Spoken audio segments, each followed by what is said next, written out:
ಕೆರೆಯಲ್ಲಿ ಕಾಲು ಜಾರಿ ಬಿದ್ದು ಮೂವರು ನಾಪತ್ತೆ ಆಗಿರುವಂತ ಘಟನೆ ನಡೆದಿದೆ. ರಾಯಚೂರಿನ ಲಿಂಗಸಗೂರಿನ ಕೋಟಾ ಗ್ರಾಮದಲ್ಲಿ ನಡೆದಿರುವಂತ ಒಂದು ಘಟನೆ ಇದು. ಬಟ್ಟೆ ತೊಳಿಲಿಕ್ಕೆ ಹೋದಂತ ಸಂದರ್ಭದಲ್ಲಿ ಕಾಲು ಜಾರಿ ಬಿದ್ದಿದ್ದಾರೆ ಮೂವರು.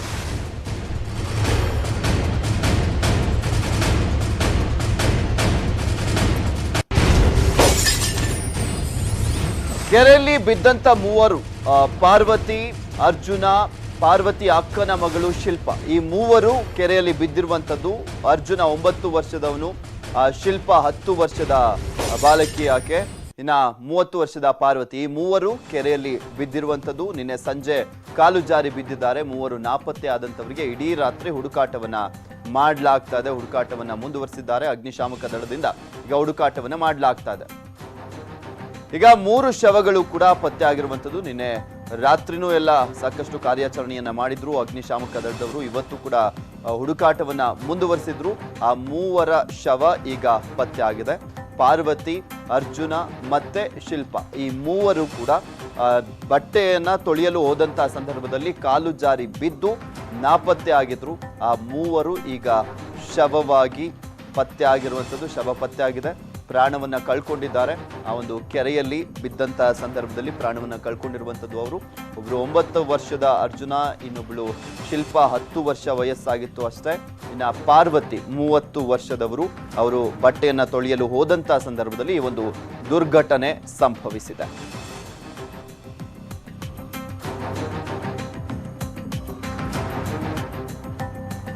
ಅಗ್ನಿಶಾಮಕ ದಳದವರು ಕಾರ್ಯಾಚರಣೆಯನ್ನ ಮಾಡ್ತಾ ಇದ್ರು. ಆ ಕಾರ್ಯಾಚರಣೆಯ ಸಂದರ್ಭದಲ್ಲಿ ಈಗ ಶವ ಪತ್ತೆ ಆಗಿದೆ.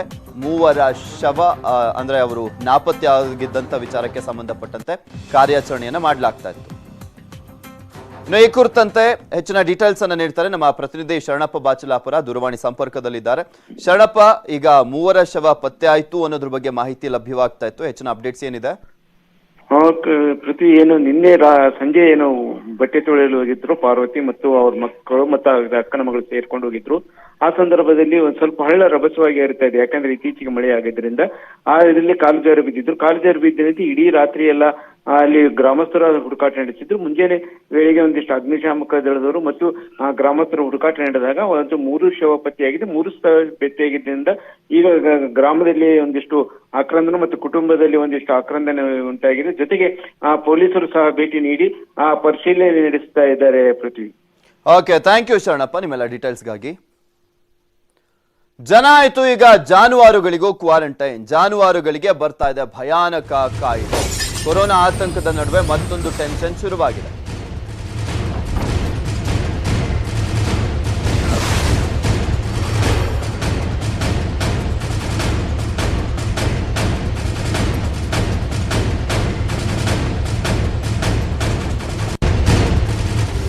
ಮನುಷ್ಯರಿಗೆ ಕೊರೋನಾದ ಆತಂಕ ಇದ್ರೆ ಪ್ರಾಣಿಗಳಿಗೆ ಬರ್ತಾ ಇದೆ ಲಂಪಿ ಚರ್ಮದ ಕಾಯಿಲೆ. ಯಾದಗಿರಿ ಜಿಲ್ಲೆಯಲ್ಲಿ ಮೂಕ ಪ್ರಾಣಿಗಳಿಗೆ ಮಾರಕ ರೋಗ ಎದುರಾಗ್ತಾ ಇದೆ. 1,000ಕ್ಕೂ ಹೆಚ್ಚು ಜಾನುವಾರುಗಳಲ್ಲಿ ರೋಗ ಪತ್ತೆ ಆಗಿರುವಂತದ್ದು.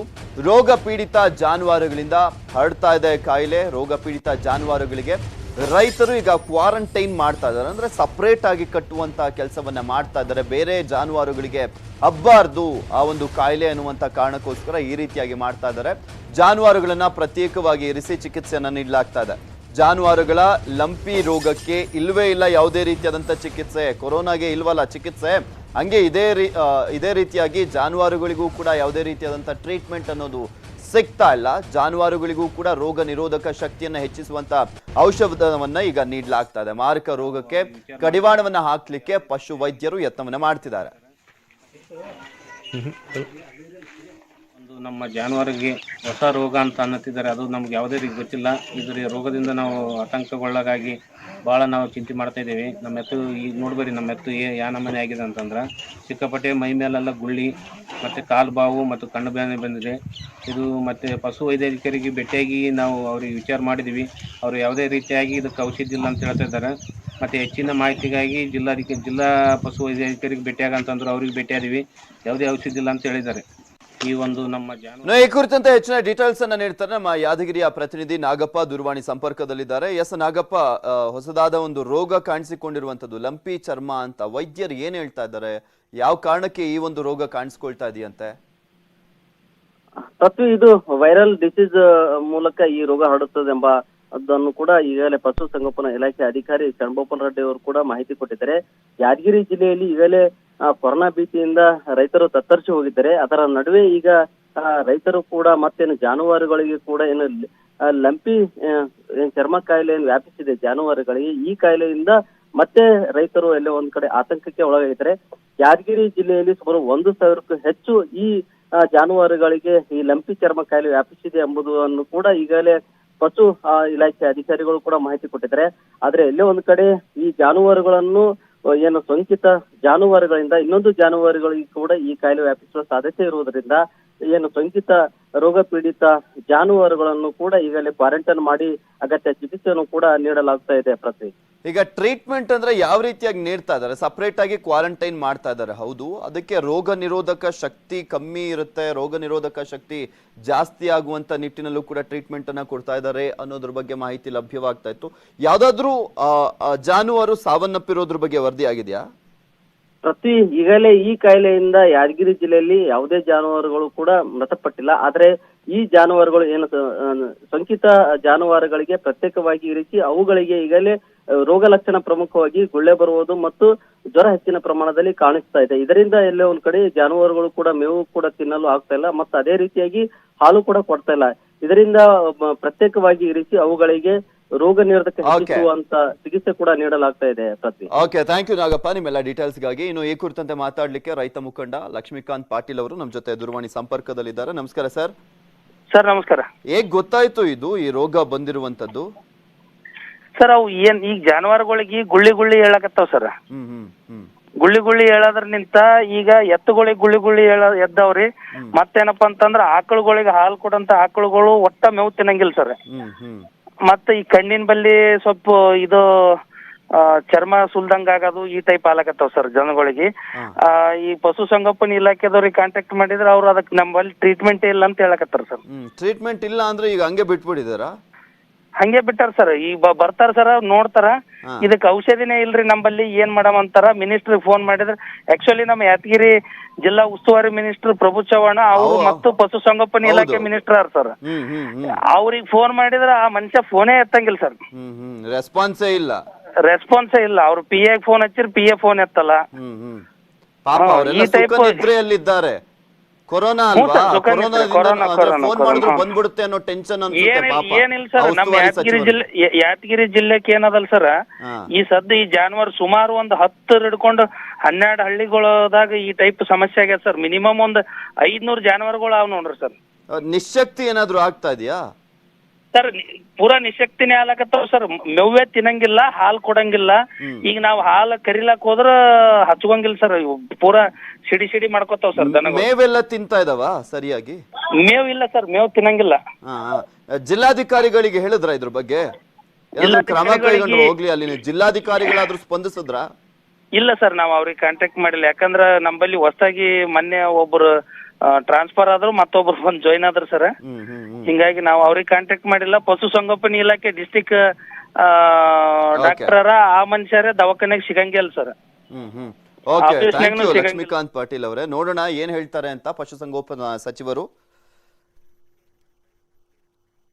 ಸುಮಾರು 1 ತಿಂಗಳಿಂದ ಲಂಪಿ ಸ್ಕಿನ್ ಡಿಸೀಸ್ ಅಂತ ನಮ್ಮ ಜಾನುವಾರುಗಳಿಗೆ ಎಫೆಕ್ಟ್ ಆಗ್ತೈತದ ನಮ್ಮ ಜಿಲ್ಲೆಯಲ್ಲಿ. ಇದು ಮೇನ್ಲಿ ದನಗಳಿಗೆ ಅಫೆಕ್ಟ್ ಆಗಕತ್ತಿದ. ಎಸ್ಪೆಷಲಿ ನಮ್ಮಲ್ಲಿ ಬಾರ್ಡರ್ ಏರಿಯಾ ವಿಲೇಜಸ್ಸು ಜಾನುವಾರುಗಳಿಗೆ ಜಾಸ್ತಿ ಅಟ್ಯಾಕ್ ಆಗಿದೆ. ಸುಮಾರು ಒಂದು 800,000 ಜಾನುವಾರು ನಮ್ಮ ಇಡೀ ಜಿಲ್ಲೆಯಲ್ಲಿ ಈ ಡಿಸೀಸ್ ಕಾಣಿಸ್ಕೊಂಡಿದೆ. ಇದರಲ್ಲಿ ರೋಗ ಲಕ್ಷಣ ಅಂದರೆ first 3 to 4 days high temperature, ಜಾಸ್ತಿ ಟೆಂಪ್ರೇಚರ್ ಇರುತ್ತೆ. ಮೈ ಮೇಲೆಲ್ಲ ಗುಳ್ಳೆ ಆಗ್ತವೆ. ಆಮೇಲೆ ಏನು ಮೇವು ತಿನ್ನಲ್ಲ. ಸೊ ಹಿಂಗಾಗಿ ಅವು ವೀಕ್ನೆಸ್ ಆಗುತ್ತೆ ಅನಿಮಲ್ಲು. ಇದು ವೈರಲ್ ಡಿಸೀಸ್ ಇರೋ ಕಾರಣ ಇದಕ್ಕೆ ಯಾವುದೂ ಸ್ಪೆಸಿಫಿಕ್ ಔಷಧಿ ಇಲ್ಲ. ಈಗ ಮಡಿಕೇರಿ ತಾಲೂಕಿನ ಬೆಟ್ಟಿಗೇರಿಯಲ್ಲಿ ಮನು ಎಂಬುವರ ಮನೆ ಶೌಚಾಲಯಕ್ಕೆ ಕಿಂಗ್ ಕೋಬ್ರಾ ನುಗ್ಗಿತ್ತು. ಶೌಚಾಲಯಕ್ಕೆ ಹೋಗುವಂತ ಸಂದರ್ಭದಲ್ಲಿ ಕಾಳಿಂಗ ಸರ್ಪ ಕಂಡು ಔಹಾರಿದಂತ ಮನೆಯವರು ಕೊನೆಗೆ ಸ್ನೇಕ್ ಪ್ರಜ್ವಲ್ ಎಂಬುವರಿಗೆ ತಿಳಿಸಿದ್ರು. ಸ್ನೇಕ್ ಪ್ರಜ್ವಲ್ 9 ಅಡಿ ಉದ್ದದ ಕಾಳಿಂಗ ಸರ್ಪವನ್ನು ಹಿಡಿದು ಕಾಡಿಗೆ ಬಿಟ್ಟಿದ್ದಾರೆ.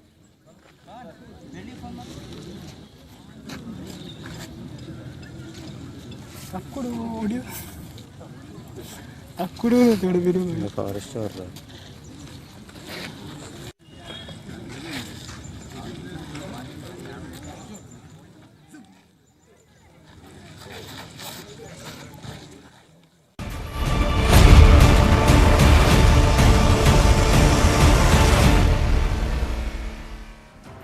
ಸ್ಯಾಂಡಲ್ವುಡ್ಗೆ ಡ್ರಗ್ಸ್ ಲಿಂಕ್ಸ್ ಇರುವಂತಹ ಸಂಬಂಧ ಪೊಲೀಸರ ತನಿಖೆ ತೀವ್ರಗೊಂಡಿದೆ. ಸುಮಾರು 20ಕ್ಕೂ ಹೆಚ್ಚು ನಟ ನಟಿಯರ ವಿಚಾರಣೆಗೆ ಪೊಲೀಸರು ಸಿದ್ಧತೆಯನ್ನ ನಡೆಸ್ತಾ ಇದ್ದಾರೆ. 3 ನಟಿಯರು, 2 ನಟರು, ಗಣ್ಯ ವ್ಯಕ್ತಿಗಳ 4 ಮಕ್ಕಳಿಗೆ ನೋಟಿಸ್ ಅನ್ನ ನೀಡಲಾಗಿದೆ ಅಂತ ಹೇಳಲಾಗ್ತಾ ಇದೆ. ಆರೋಪಿಗಳ ಜೊತೆ ಸಂಗೀತ ನಿರ್ದೇಶಕರೊಬ್ಬರ ಒಡನಾಟ ಇದೆ ಅಂತ ಹೇಳಲಾಗ್ತಾ ಇದೆ. ಈ ಸಂಬಂಧ ಸಂಗೀತ ನಿರ್ದೇಶಕರ ಮೇಲೆ ಎನ್ಸಿಬಿ ನಿಗಾ ವಹಿಸಿದೆ. ಇನ್ನು ಡ್ರಗ್ಸ್ ಕಿಂಗ್ ಪಿನ್ ಅನಿಕಾ ಜೊತೆ ಅನೂಪ್, ರಾಜೇಶ್, ರವೀಂದ್ರನ್ಗೆ ಎನ್ಸಿಬಿ ಡ್ರಿಲ್ ಮಾಡ್ತಾ ಇದೆ. ಜರ್ಮನಿಯಿಂದ ಡ್ರಗ್ಸ್ ಬರ್ತಾ ಇದ್ದ ಬಗ್ಗೆ ವಿಚಾರಣೆ ನಡೆಸಲಾಗ್ತಾ ಇದೆ. ಡ್ರಗ್ಸ್ ಜಾಲದ ಬಗ್ಗೆ ಡಿಜಿ ಮತ್ತೆ ಐಜಿಪಿ ಪ್ರತಿಕ್ರಿಯೆಯನ್ನ ಕೊಟ್ಟಿದ್ದಾರೆ. ಎನ್ಸಿಬಿ ಬಳಿಕ ರಾಜ್ಯ ಪೊಲೀಸರಿಂದ ತನಿಖೆ ನಡೀತಾ ಇದೆ. ತಪ್ಪಿತಸ್ಥರು ಯಾರೇ ಆದ್ರೂ ಕೂಡ ಶಿಸ್ತು ಕ್ರಮ ಕೈಗೊಳ್ತೀವಿ, ನಾವು ಕೂಡ ಡ್ರಗ್ಸ್ ವಿರುದ್ಧ ಸಮರ ಸಾರಿದ್ದೇವೆ ಅಂತ ಡಿಜಿ ಅಂಡ್ ಐಜಿಪಿ ಆಗಿರುವಂತಹ ಪ್ರವೀಣ್ ಸೂದ್ ಹೇಳಿದರು. ಎನ್ಸಿಬಿ ಒಂದು ಸೆಂಟ್ರಲ್ ಏಜೆನ್ಸಿ ಇದೆ, ಅವರು ರೇಡ್ ಮಾಡಿದ್ದಾರೆ. ಅವ್ರದ್ದು ಕಾರ್ಯಾಚರಣೆ ನಡೀತಾ ಇದೆ. ಕಾರ್ಯಾಚರಣೆ ಪೂರ್ತಿ ಆದಮೇಲೆ ಎಲ್ಲ ಮಾಹಿತಿ ಅವರು ಕೊಡ್ತಾರೆ. ಎನ್ಸಿಬಿ ಮಾತ್ರ ಅಲ್ಲ, ಸ್ಟೇಟ್ ಪೊಲೀಸ್ ಕೂಡ ತುಂಬ ಕಾರ್ಯಾಚರಣೆ ನಡೆಸ್ತಾ ಇದ್ದಾರೆ. ತಮ್ಗೆ ಗೊತ್ತಿದೆ, 2 ದಿವಸ ಹಿಂದೆ ಸಿಟಿ ಪೊಲೀಸಿಂದ ತುಂಬ ದೊಡ್ಡ ಸೀಸರ್ ಆಯಿತು. ಒಂದು ರೆಕಾರ್ಡ್ ಕೋಟ್ಯಾಂತರ ರೂಪಾಯಿದು ಗಾಂಜಾ ಸೀಸರ್ ಆಯಿತು. ಎಲ್ಲ ರೀತಿಯಿಂದ ಡ್ರಗ್ಸ್ ಬಗ್ಗೆ ನಾವು ಭಾಳ ಸಖ್ತ ಕ್ರಮ ತಗೊಳ್ತೀವಿ. ಅದು ಯಾವುದೂ ವುಡ್ ಇರಲಿ, ಸ್ಕೂಲ್ ಇರಲಿ, ಕಾಲೇಜ್ ಇರಲಿ, ಜನಸಾಮಾನ್ಯ ಇರಲಿ, ಸ್ಯಾಂಡಲ್ವುಡ್ ಇರಲಿ, ಯಾರು ಇದಕ್ಕೆ ಬಲಿ ಆಗಬಾರ್ದು, ಇದಕ್ಕೆ ಅಡಿಕ್ಟ್ ಆಗಬಾರ್ದು. ದಸರಾ ಆಚರಣೆ ಬಗ್ಗೆ ಗೊಂದಲಕ್ಕೆ ಸಿಲುಕಿದೆ ಸರ್ಕಾರ. ದಸರಾವನ್ನ ಈ ಬಾರಿ ಯಾವ ರೀತಿಯಾಗಿ ಆಚರಣೆ ಮಾಡಬೇಕು ಅನ್ನುವಂಥ ವಿಚಾರಕ್ಕೆ ಸಂಬಂಧಪಟ್ಟಂತೆ ನಾಡಹಬ್ಬ ಆಚರಣೆ ಅನಿವಾರ್ಯ ಸ್ಥಿತಿಗೆ ಸಿಲುಕಿದೆ ಸರ್ಕಾರ. ದಸರಾ ಆಚರಣೆಗೆ ರೆಡಿ ಆಗಿವೆ, ಪರ್ಯಾಯ ಪ್ಲಾನ್ಗಳು ಕೂಡ ಈಗ ಆಲ್ರೆಡಿ ರೆಡಿ ಆಗಿರುವಂಥದ್ದು. ಸರ್ಕಾರದ ನಿರ್ಧಾರಕ್ಕೆ ಕಾಯ್ತಾ ಇದೆ ಮೈಸೂರು ಜಿಲ್ಲಾಡಳಿತ. ದಸರಾ ನಡೆಸುವಂಥ ವಿಚಾರಕ್ಕೆ ಸಂಬಂಧಪಟ್ಟಂತೆ ಪರ್ಯಾಯವಾಗಿ ಕೆಲವೊಂದು ಸೂತ್ರಗಳನ್ನು ರೆಡಿ ಮಾಡಿಕೊಂಡಿದೆ. ಈ ರೀತಿಯಾಗಿ ಮಾಡ್ಬೋದು ಅಂತ ಅದಕ್ಕೆ ABCD ಮಾದರಿಯ ಪರ್ಯಾಯ ಪ್ಲಾನ್ ಅನ್ನು ರೆಡಿ ಮಾಡಲಾಗಿದೆ. ಸರ್ಕಾರದ ಮುಂದೆ ಪ್ರಸ್ತಾಪವನ್ನು ಇಡಲಿಕ್ಕೆ ಜಿಲ್ಲಾಡಳಿತ ರೆಡಿಯನ್ನು ಮಾಡಿರುವಂಥದ್ದು. ನ್ಯೂಸ್ 18 ಕನ್ನಡದ ಬಳಿ ಇದೆ ಜಿಲ್ಲಾಡಳಿತದ ಪ್ಲಾನ್. ಯಾವ ರೀತಿಯಾಗಿ ABCD ಪ್ಲಾನ್ ಅಂದರೆ ಯಾವ ರೀತಿಯಾಗಿ ಇರುತ್ತೆ ಅನ್ನೋದನ್ನ ಹೇಳ್ತೀನಿ. ಪ್ಲಾನ್ ಎ ಅಂದರೆ ಅರಮನೆ ಆವರಣದ ಒಳಗಡೆ ಮಾತ್ರ ಜಂಬೂ ಸವಾರಿಯನ್ನ ಮಾಡುವಂಥದ್ದು. ಅರಮನೆ ಒಳಗಡೆ ಮಾತ್ರ ಮಾಡಿಬಿಡೋಣ ಸಂಪ್ರದಾಯವಾಗಿ ಅಂತ ಅವರು ಎ ಪ್ಲಾನ್ ಇದು. ಪ್ಲಾನ್ ಬಿ, ದಸರಾ ಉದ್ಘಾಟನೆ ಹಾಗೂ ಜಂಬೂ ಸವಾರಿ ಕಾರ್ಯಕ್ರಮ ಮಾತ್ರ ಇರಲಿ, ಅದು ತುಂಬಾ ಕಡಿಮೆ ಜನರನ್ನ ಆಹ್ವಾನಿಸಿ ಮಾತ್ರ ಮಾಡೋಣ ಅನ್ನುವಂಥ ಬಿ ಪ್ಲಾನ್ ಅದು. ಪ್ಲಾನ್ ಸಿ, ಎಲ್ಲ ದಸರಾ ಕಾರ್ಯಕ್ರಮ ನಡೆಸುವಂಥದ್ದು, ಆದರೆ ಸಾರ್ವಜನಿಕರಿಗೆ ನಿರ್ಬಂಧವನ್ನ ಹೇರುವಂತಹ ಒಂದು ಪ್ಲಾನ್ ಸಿ ಇದೆ. ಇನ್ನು ಪ್ಲಾನ್ ಡಿ, ಸಾಮಾಜಿಕ ಅಂತರದಲ್ಲಿ ದಸರೆಯ ಎಲ್ಲ ಕಾರ್ಯಕ್ರಮ ನಿಗದಿಯಂತೆ ನಡೆಸುವಂಥದ್ದು. ಈ 4 ABCD ಪ್ಲಾನ್ ಅನ್ನು ಹಾಕಿಕೊಳ್ಳಲಾಗಿದೆ.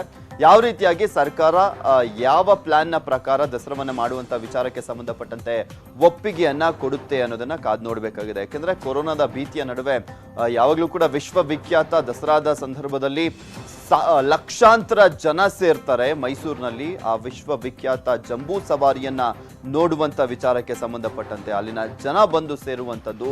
ಆದರೆ ಈ ಬಾರಿ ಕೊರೋನಾದ ಹೊಡೆತದ ಹಿನ್ನೆಲೆಯಲ್ಲಿ ಯಾವ ರೀತಿಯಾಗಿ ಆಚರಣೆ ಮಾಡಬೇಕು ಅನ್ನುವಂಥ ವಿಚಾರಕ್ಕೆ ಸರ್ಕಾರ ಗೊಂದಲಕ್ಕೀಡಾಗಿದೆ.